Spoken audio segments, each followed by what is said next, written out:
Saúde, irmãos, com a paz do Senhor Jesus. Amém. Vamos abrir Gênesis capítulo 25. Somente um versículo que se encontra no versículo 22.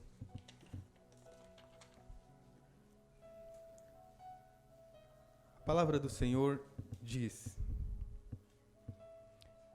E os filhos lutavam dentro dela.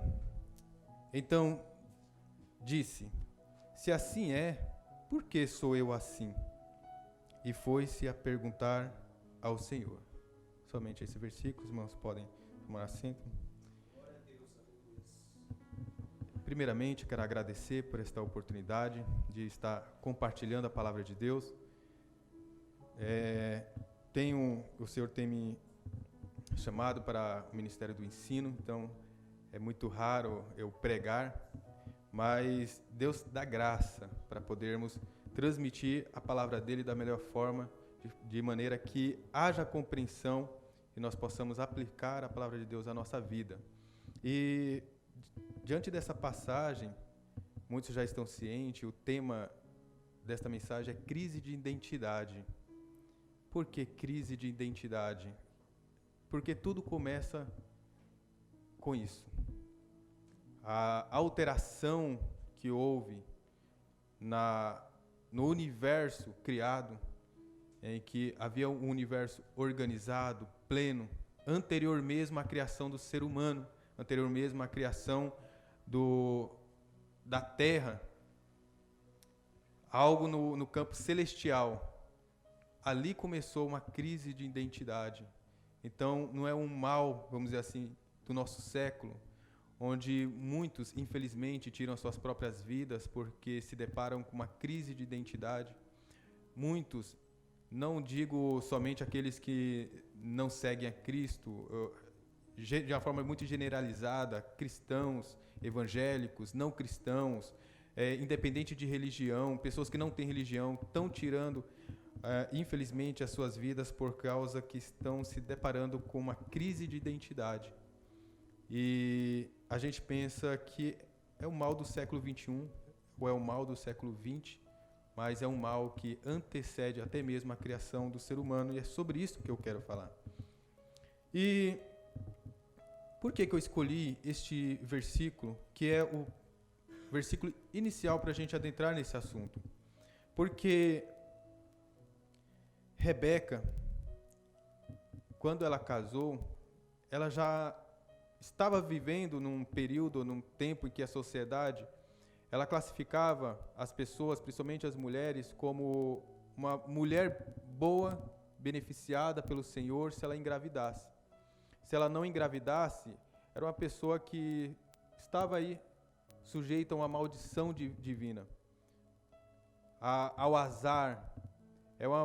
Seria uma mulher que não poderia trazer qualquer benefício a uma família. Então, Rebeca, quando casa com Isaac, ela descobre que ela era estéril, que ela não poderia engravidar. E por 20 anos, Isaac, a Bíblia vai dizer, por 20 anos, ele orava para que ela pudesse engravidar. Então, por 20 anos, Rebeca sempre se perguntava por que ela era daquele jeito, por que Deus tinha fechado a madre dela, por que Deus não permitia que ela engravidasse. 20 anos ela fazendo essa pergunta para si mesma. Só que chega um dia em que Deus atende a oração, chega um dia que Deus diz: minha filha, basta, você vai engravidar.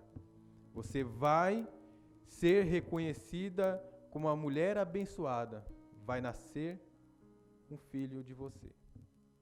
Só que quando ela engravida, ela se depara com uma outra situação, porque está acontecendo algo dentro dela que ela percebe que não é comum.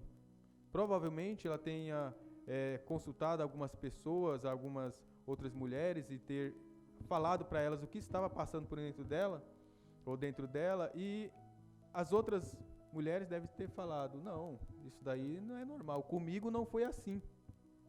Não, isso daí não está certo, comigo não foi assim. Então ela observava, ou ela perguntava para as pessoas como é que foi a experiência delas, porque com ela estava tão diferente. E ela pergunta, e aqui Nesse versículo é onde a gente percebe exatamente essa crise de identidade, porque ela diz: por que sou eu assim? Eu não sei se na Bíblia de vocês vão estar a palavra sou e assim, ela está em itálico. Isso é, ela tem uma inclinação na letra, né? Isso significa que no hebraico, no caso na língua original, essas duas palavras não existem. Os tradutores, eles inserem uma palavra para dar sentido ao texto. Então, para eles mostrarem, para quem não tem conhecimento das línguas originais, que houve uma inserção no texto para dar sentido para a língua pela qual foi traduzida, eles deixam a palavra e deixam em itálico, no caso aí, essa inclinação. Então, se nós considerarmos este texto sem o itálico, sem essas palavras inclinadas, ficaria dessa forma: por que eu? Por que eu? Se a pergunta dela for por que eu, ela estaria dizendo: por que fui escolhido ou fui escolhida para ser diferente? Se a pergunta dela for por que eu? Por que eu fui escolhida para ser diferente e não igual às outras mulheres? Se nós considerarmos a tradução como está escrito, por que sou eu assim? Então ela estaria dizendo: por que então eu sou diferente dos outros? Por que eu sou diferente dos outros? Muda aí o sentido. Muda o sentido. Só que a resposta, o próprio versículo apresenta: e foi-lhe perguntar ao Senhor. Foi perguntar ao Senhor.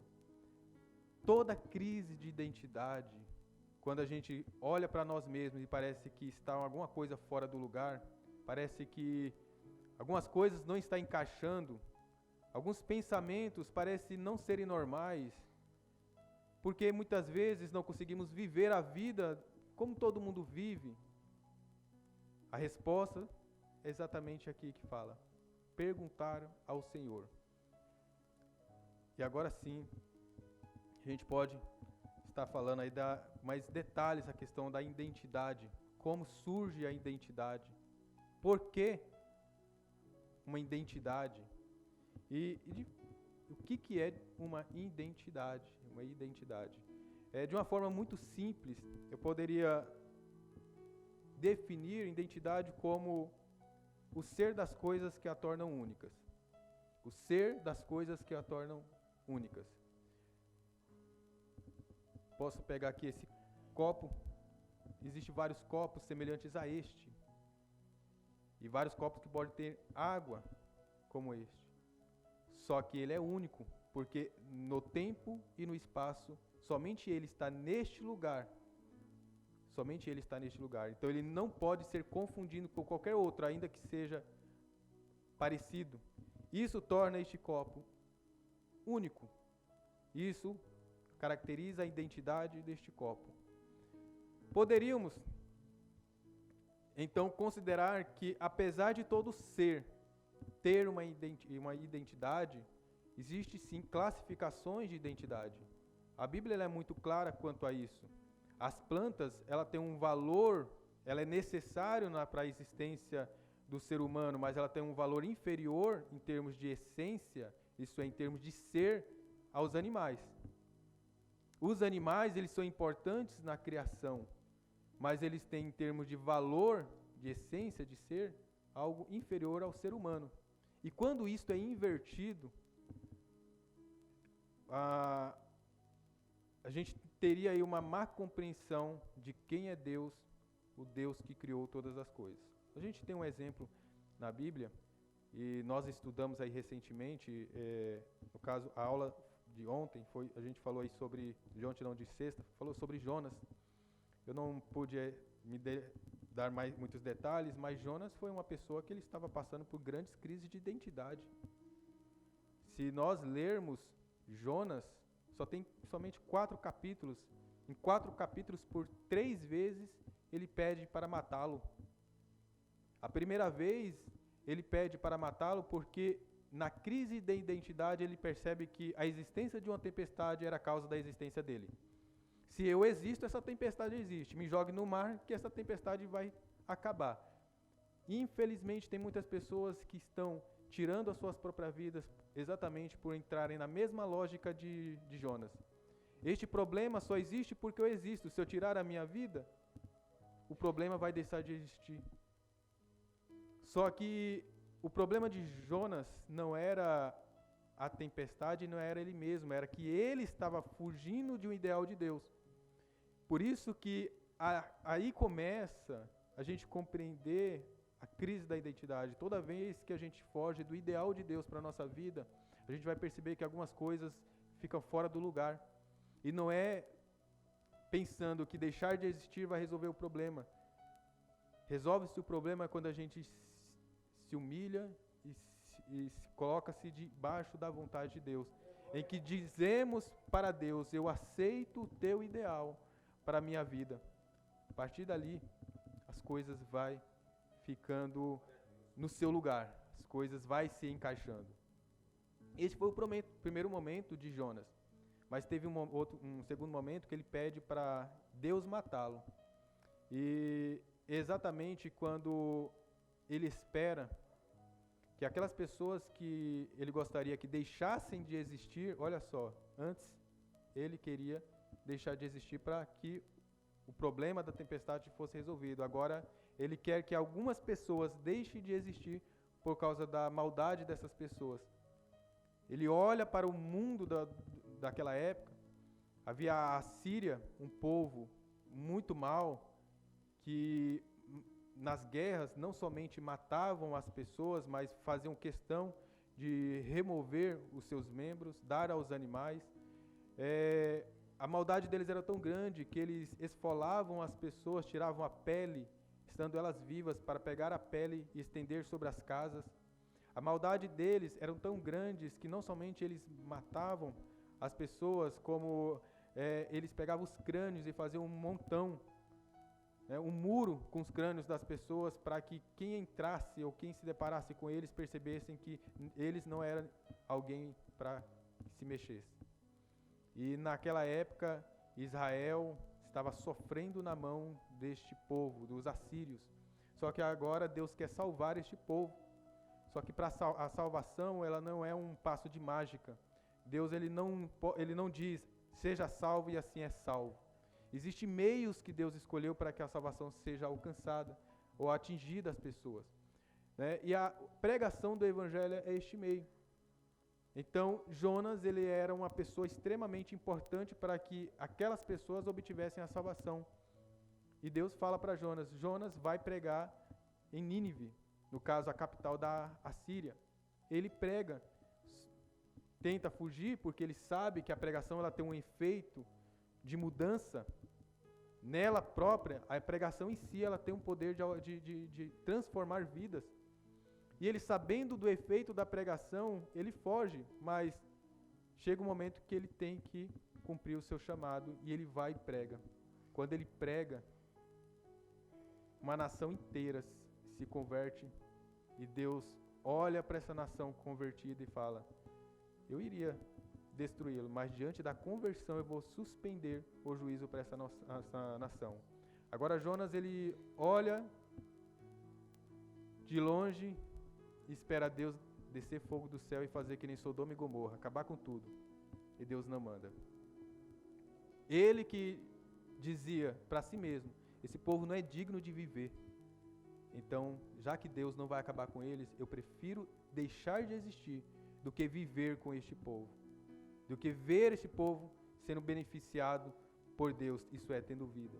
Essa é a segunda vez que Jonas tem uma crise de identidade, porque ele não consegue suportar a existência do outro.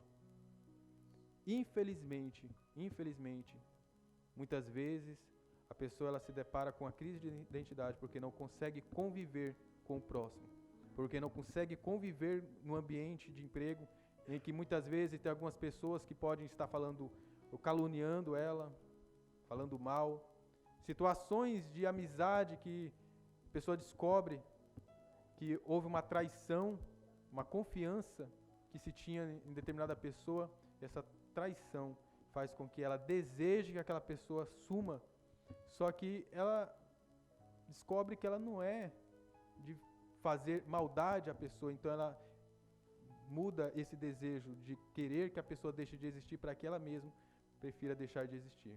Segundo exemplo em Jonas. E temos o terceiro exemplo em Jonas, em que ele pede a morte, que é quando ele inverte exatamente o nível de existência das coisas. E Deus permite que crescesse a baboreira, né? E que dali forma sombra, ele se alegra com aquela sombra. Só que no dia seguinte Deus manda uns bichos e acaba com aquela ababoreira. Quando ele olha aquilo e o sol quente queimando a cabeça dele, porque a ababoreira formava sombra, ele fala: Deus me mata. Aí Deus olha: como assim? Por quê? Que você é razoável isso que você está pedindo? Ele chega a afirmar: é sim. Então aqui nós vemos que a morte de uma ababoreira faz com que ele queira deixar de existir. E aqui a gente percebe uma crise de identidade diante das perdas. Às vezes a pessoa ela perdeu o quê? Perdeu o emprego, perdeu um carro, perdeu uma casa, está com a situação financeira só declinando, coisas materiais, coisas seculares, e às vezes é até algo que não é material, perdeu uma pessoa que muito amava e que nunca mais vai ver. E aí ela olha para si mesma e não consegue viver sem aquilo. Que entrou na vida dela em algum momento, porque a ababoreira não existia antes de Jonas pregar em Nínive. Não existia. Passou a existir em algum momento da vida dele. E ele se apegou tanto àquilo que passou a existir em algum momento da vida dele, que quando isso deixou de existir, ele teve aí algum sentimento de dependência, a ponto de ele preferir abrir mão da vida por causa da perda de uma ababoreira. E aí nós vemos algumas crises de identidade quando algumas pessoas perdem familiares, perde o status na sociedade. Ela olha para si mesma e diz: quero morrer. Então percebe-se que a crise de identidade, ela não é somente, a gente pensa assim, as pessoas que não conhecem Cristo, não conhecem Deus, não. Aqui vemos um exemplo, temos aqui muitos outros, Jó é um exemplo, Elias é um exemplo, Moisés é um exemplo, e temos vários outros. Porém, quando a gente fala de identidade, a gente tem que compreender aquele que dá a identidade às coisas. E não tem como a gente falar de identidade sem falar de Deus. Quando eu falei dos tipos de seres, eu falei da planta, que é inferior ao animal, falei do animal, que é inferior ao ser humano. Porém, todos eles vivem em processos de mudança. Eles não são seres absolutos. Então, em termos de tipos de seres, só existe dois. Um, em que ele não sofre alteração no seu ser, e o outro, que sofre alteração nos seus seres. Este ser que não sofre alteração no seu próprio ser é Deus, que é chamado aí de o ser necessário. Temos uma passagem bíblica que comprova isso, em que Deus ele é um ser que ele não tem dependência de nenhuma parte do universo para existir. Em Atos capítulo 17, no versículo 25, a palavra do Senhor vai dizer que nem tampouco é servido por mãos de homens, como que necessitando de alguma coisa. Pois Ele mesmo é quem dá a todos a vida, a respiração e todas as coisas. Então aqui Deus é o ser que ele não necessita de ser servido por ninguém, não é por necessidade. Não, ele é absoluto. Ele não sofre alteração no seu ser. Quando ele apareceu para Moisés, e Moisés quis saber o nome de Deus, ele revelou-se para Moisés como eu sou o que sou. E no hebraico, ali o eu sou, é uma palavra que ela está contida em 3 tempos, passado, presente e futuro. Isso é, eu sou o ser que existe por si próprio, em todo o momento. Não existe um momento em que eu não sou. Sempre eu sou. Sempre eu existo. E no Novo Testamento, essa mesma expressão, referindo-se a Jesus Cristo, é dita lá em Apocalipse, que ele é aquele que era, o que é e o que há de vir. Passado, presente e futuro. Mas esse ser que não necessita de nada, houve um momento em que nada tinha sido criado. Houve um momento em que só existia Deus na sua essência plena, isto é, Pai, Filho e Espírito Santo. Não existia planeta Terra, não existia céu. É difícil de a gente compreender isso, muito difícil, porque não existia espaço e não existia o tempo. Então Deus é um ser que existia antes do tempo, então ele não era dependente do tempo. Existia antes do espaço, então ele não era dependente do espaço. Então não tem como a gente compreender que tipo de realidade Deus existia. Porque é Ele que cria o tempo e é Ele que cria o espaço, existindo antes disso tudo. E quando Deus ele cria as coisas, tudo aquilo que foi criado tem uma coisa em comum: são suscetíveis à mudança. É isso que diferencia o ser absoluto Deus de nós como criaturas e de qualquer outra coisa como criatura. Todos nós, aí na filosofia ou até mesmo na teologia, é usado o termo contingente. Todos os seres que sofrem alteração no seu ser, eles são contingentes. Isso é, eles são uma coisa hoje, mas o tempo pode alterar a sua característica, a sua aparência, pode alterar algo no seu ser. Este copo, daqui a pouco, o plástico pela qual ele é formado, vai ser amassado, vai mudar a alteração dele. Tudo sofre mudanças. E aí, o Deus que criou todas as coisas, Ele tem o poder de dizer para que cada coisa serve, para que cada coisa foi criada. Sem isso, então, aqui a gente já percebe quem é que dá identidade às coisas, identidade aos seres. É aquele que é o ser no seu aspecto mais pleno, absoluto, Deus. Deus é quem diz: isto vai servir para isto. Aquilo vai servir para aquilo. E nós lemos até mesmo aqui, no versículo 26 de Atos 17, vai dizer que de um só fez toda a geração dos homens para habitar sobre toda a face da terra. Toda a face da terra. Olha só, determinando os tempos já dantes ordenados e os limites da sua habitação. Mostra que o Deus que cria o homem, o Deus que nos criou, Ele quis que você existisse exatamente neste momento do tempo.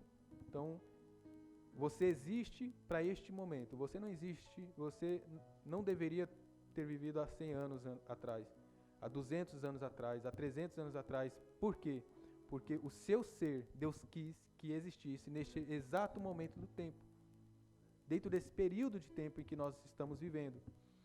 E fala que Ele determina não somente os tempos, mas o lugar, o limite da sua habitação. Isso é, Deus quis que você, como indivíduo, viesse à existência no Brasil, nascesse no Brasil. Assim, qualquer pessoa que está em outro lugar, Deus determinou que cada pessoa viesse à existência dentro de um lugar, no espaço. E por que Deus determina o tempo e o lugar para cada ser? O versículo 27 vai dizer: para que buscassem ao Senhor. E aqui temos o propósito da criação, o propósito do ser humano. Deus escolheu o tempo e o espaço, o lugar para você estar, para que vocês possam buscar ao Senhor. Se porventura tateando possam achar, ainda que não está longe de cada um de nós. Então não tem como dar uma desculpa dizendo eu não conhecia Deus porque eu nasci em um país ateu. Não. Existem evidências em qualquer lugar de que Deus existe. Basta olhar a criação, a organização das coisas, a forma como as coisas são. Não é por um acaso. Então Deus é este ser que cria seres e dá identidade a elas. Porém, desses seres que foram criados, temos coisas que são inanimadas, não produz pensamentos, não raciocina, não sabe que existe. A matéria física, vou dar novamente o exemplo do copo. Este copo ele não sabe que ele existe, porque ele não pensa. Mas existem dois grupos de seres contingentes, no caso, que sofrem mudanças, que Deus permitiu ter capacidade de pensar, capacidade de raciocinar. O primeiro grupo, que antecede a criação do ser humano, é os anjos. Deus criou os anjos com raciocínio, liberdade de escolha.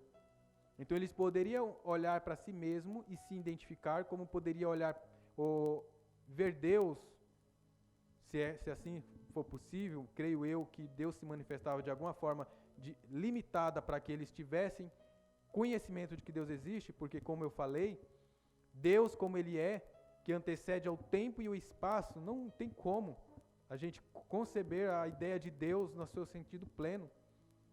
Como que eu posso imaginar um Deus dentro de um espaço quando ele existia antes mesmo de criar o espaço? Então, na sua essência, na sua plenitude, não dá para compreender. Mas creio eu que ele fazia como fez no Antigo Testamento, no Novo Testamento, em que ele projetava parte do seu ser de alguma maneira para que fosse conhecido, como foi com Moisés na sarça ardente, como foi com Isaías na visão dele assentado no trono. Então Deus com certeza se manifestava para os anjos de alguma forma, que eles percebiam que eles eram seres que sofriam alterações, mudanças, mas ele olhava para Deus e falava, não, esse daqui é diferente, ele não é como nós. Então esses foram os primeiros seres que Deus criou com raciocínio, capacidade de escolha e a liberdade. Liberdade essa que poderia fazer com que eles até mesmo, por causa dessa liberdade, que é uma concessão do amor, porque somente o amor dá liberdade. Qualquer outra coisa que elimina a liberdade para ter alguém, não é amor. Então, Deus, por ser amor, e a única expressão que é apresentada a Deus como Deus sendo amor é no Novo Testamento, porque o Antigo Testamento não apresenta Deus como amor, não que ele não fosse amor no Antigo Testamento, é porque a compreensão de Deus como amor ainda não era clara. Deus no Antigo Testamento, a sua essência é identificada como santo. Os anjos clamam dia e noite, santo, santo, santo é o Senhor. 3 vezes fala que Deus é santo. Então, eles compreendem Deus como santo, isso é, separado ou diferente, porque isso quer dizer santo, aquele que é separado. Não, ele é diferente de mim. Então, os anjos proclamam constantemente, eu sei quem eu sou e eu sei que eu não sou igual a ele. Ele é diferente de mim. Isso no Antigo Testamento. No Novo Testamento, Deus é apresentado como amor. E aí a gente compreende a liberdade, porque o amor dá a liberdade. Correndo o risco de, por causa do amor, como concessão à liberdade, a possibilidade da rejeição. Então, Deus dá a liberdade, sabendo que essa liberdade pode fazer com que as suas criaturas livres, racionais, possam escolher rejeitá-lo. Essa era uma consequência. E que Deus, ele sabia que isso ia acontecer em algum momento. Mas Deus, por amor, cria anjos livres. Posteriormente, Deus cria o ser humano com as mesmas características, com uma diferença. Os homens, diferente dos anjos, eles possuem a sexualidade. Na categoria humana existe o macho e a fêmea, o homem e a mulher. Uma coisa que não existe nos anjos. Os anjos foram criados sem essa divisão, sem essa separação neles. São chamados assexuados. Os anjos foram criados em um momento, Deus deu uma ordem e todos apareceram.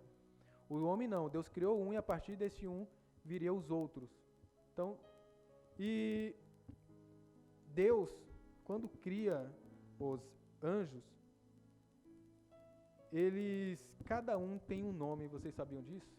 Cada um tem um nome, ainda que nós não tenhamos conhecimento do nome de todos, só temos aí na Bíblia o conhecimento de Miguel e Gabriel, que são os únicos que são citados.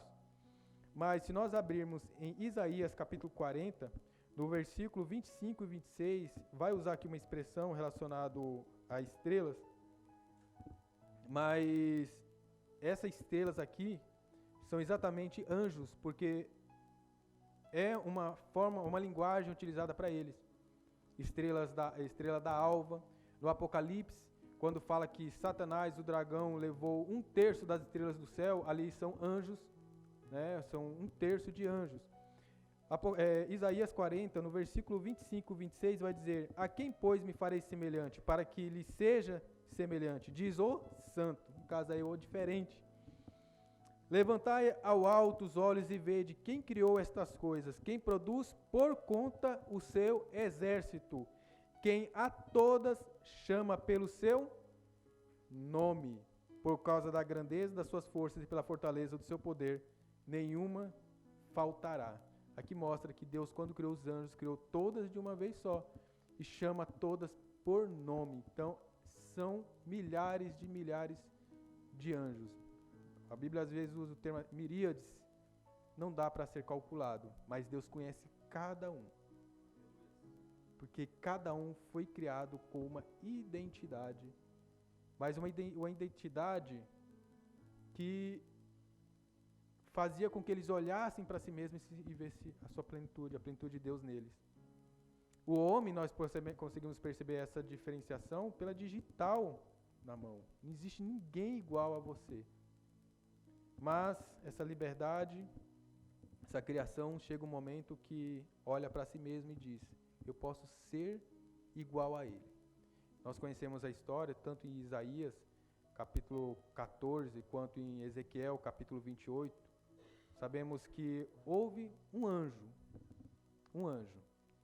que olhou para si mesmo e disse: eu posso ser diferente do que Deus me criou. E aqui começou a primeira crise de identidade. Não começou na terra, começou no céu. Tem uma linha de pensamento entre os eruditos que diz que quando Deus, lá em Gênesis capítulo 1, no versículo 1, diz: no princípio criou Deus os céus e a terra, ali é a criação que antecede o primeiro dia.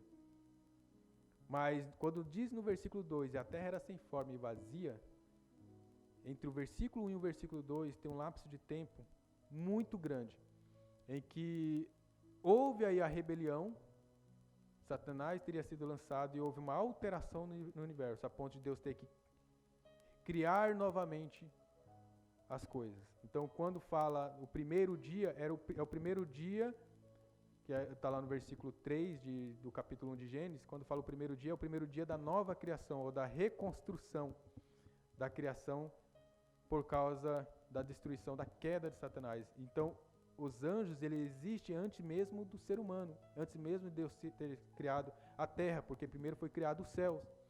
Então, a rebelião, isso que eu estou dizendo, ele aconteceu no plano celeste, em que Satanás, ele olha para si mesmo e diz: eu posso ser diferente. Ele vai dizer que eu vou subir acima das estrelas de Deus e colocarei o meu trono acima do trono do Altíssimo. Veja que ele olha para si mesmo e diz: eu não quero ser igual sequer àqueles que também foram criados como eu.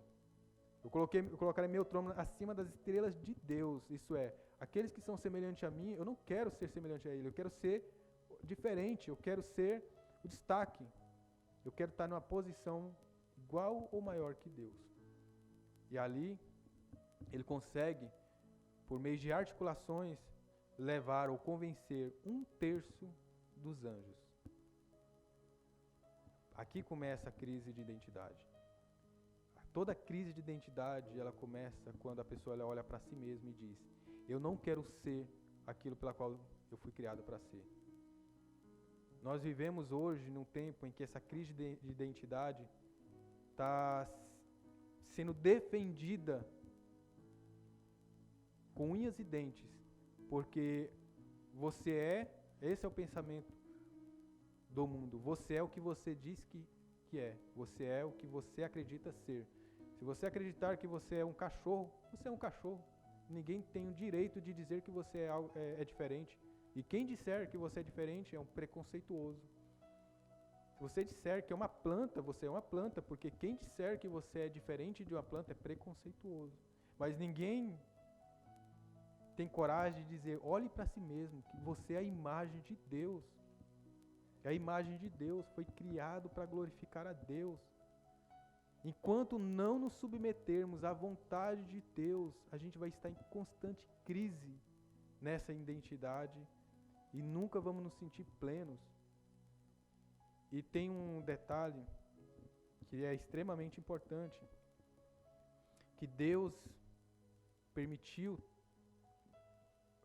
Satanás ele convencer 1/3 da parte dos anjos. Então Deus ele sempre estava ali vendo Satanás agindo, mas ele não interferiu. Por quê? Deus ele dá um tempo para as pessoas ou para os seres se arrepender.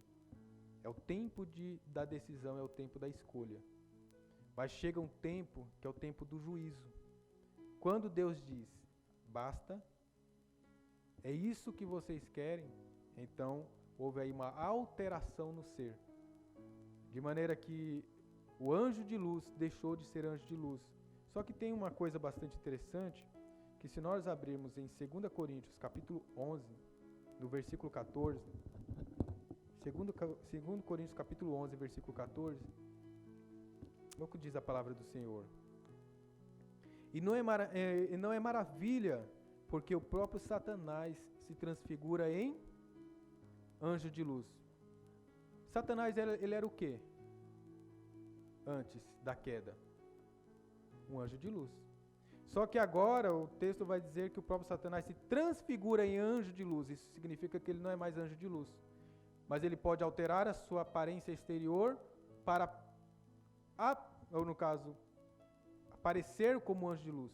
Mas ele pode alterar a sua essência? Ele pode mudar o seu interior? Não pode. Não pode. Por que que não pode?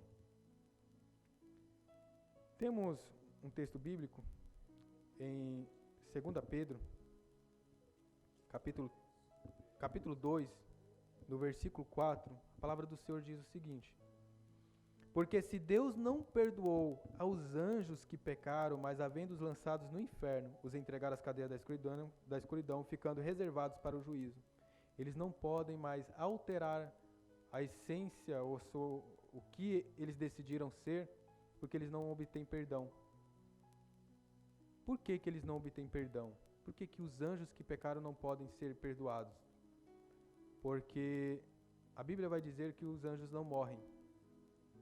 E em Hebreus, o escritor vai dizer que para haver remissão de pecados é necessário derramamento de sangue. Por isso que é necessário a morte.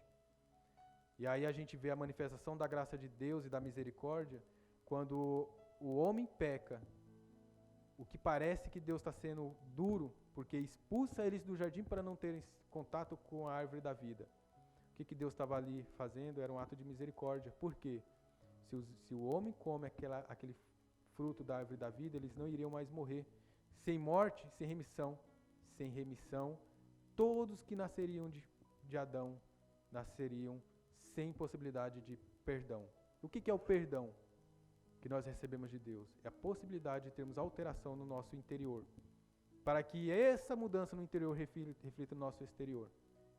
É isto que significa o perdão de Deus para o ser humano.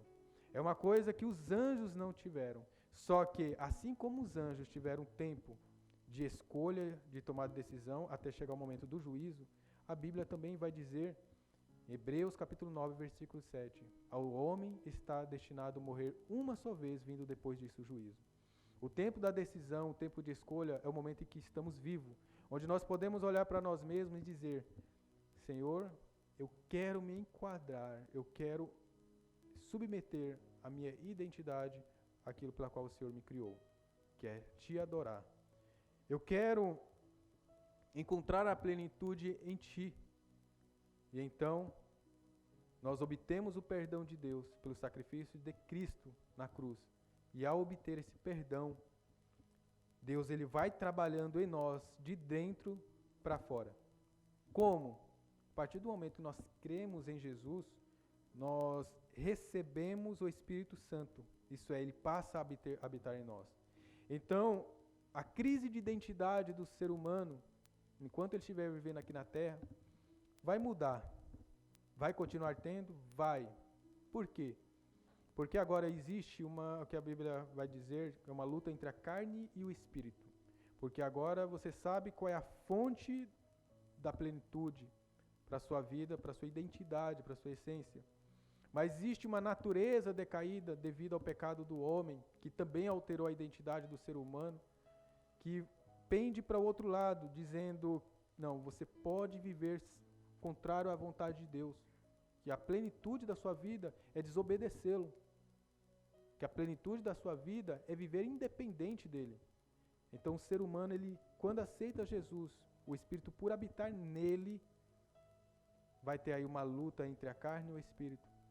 E aí constantemente o ser humano, quando aceita Jesus, vai ter que fazer uma escolha. E essa escolha é uma escolha de mudança de vida. Se nós abrirmos no Evangelho de João,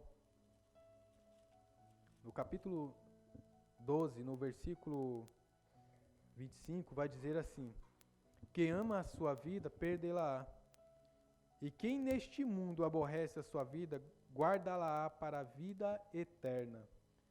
Então, perder a vida é como perder os benefícios que este mundo oferece para a minha identidade.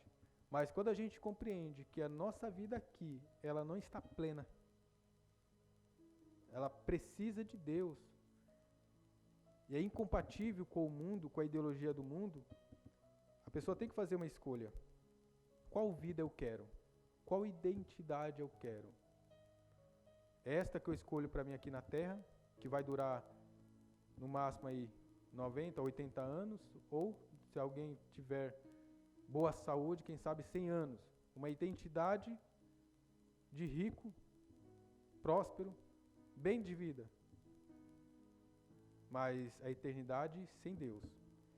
Ou abrir mão de alguns benefícios deste mundo em prol da vida eterna, a vida plena. A Bíblia vai usar um termo da vida que se tem aqui nessa terra como parte de um corpo. E a vida que teremos na eternidade como corpo completo. E a Bíblia vai dizer que Jesus ele vai ensinar, você tem que fazer uma escolha. Você prefere utilizar ou beneficiar-se de parte do todo, ou você prefere abrir mão de parte para ficar com o todo?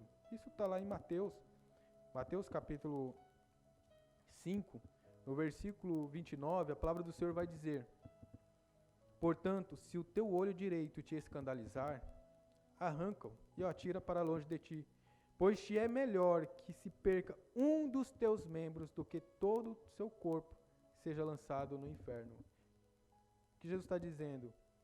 Prefira abrir mão de parte. Prefira abrir mão de parte da sua vida, de algo que você até gostaria, mas que você sabe que não é permitido. Faça um esforço para ganhar a vida, para não ser condenado.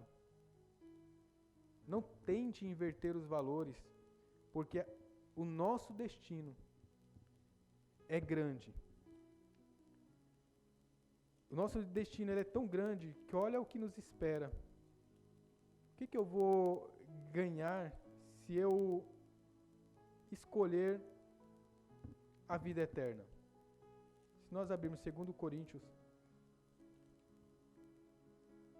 capítulo 3, no versículo 18, a palavra do Senhor vai dizer: mas todos nós, com cara descoberta, refletindo como um espelho a glória do Senhor, somos transformados de glória em glória. Então, existe uma progressão. Quando nós nos entregamos a Cristo, nossa transformação ela é progressiva. Aceitei a Jesus. Do dia para a noite, eu serei a pessoa perfeita? Não. Vai ter que ser lapidado. Alguns hábitos vai ter que ser deixados para o lado, porque não se enquadra com o Evangelho. Vai ter uma progressão. E cada vez que se vence um pecado, é uma glória. Por isso que a Bíblia vai dizer de glória em glória, de glória em glória. Mas qual é o destino? Porque se é de glória em glória, eu tenho um alvo. Se eu estou progredindo, eu tenho um alvo. Qual é o alvo? O texto vai dizer, na mesma imagem como pelo Espírito do Senhor. Que imagem? E aí eu já vou entrando aqui para a finalização, nós temos que abrir primeiro Epístola de São João.